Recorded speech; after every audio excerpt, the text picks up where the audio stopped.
Naghain si dating Senador Kit Tatad sa COMELEC ng isa pang kaso ng disqualification laban kay Senadora Grace Poe. Ang kampo naman ni Poe, handa raw harapin ang kaso. Nakatutok si Maki Pulido.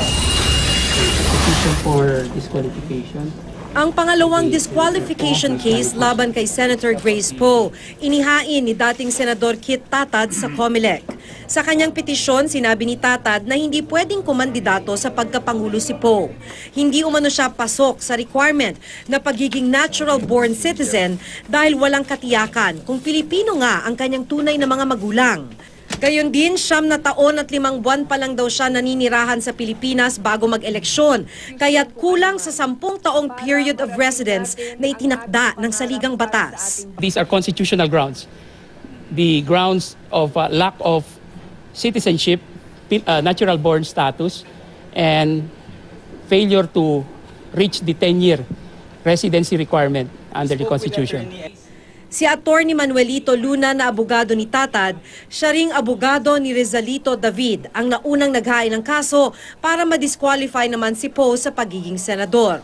Kalakip din ng petisyon ni Tatad ang transcript ng oral argument sa inihaing kaso ni David sa Senate Electoral Tribunal.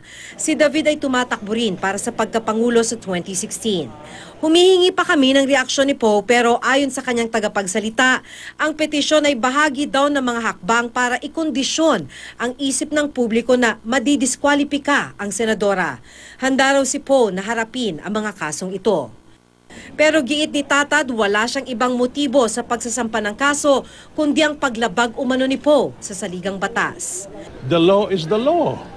I mean, let those who have violated the law answer for their violation, not the ones who are raising the issue against them.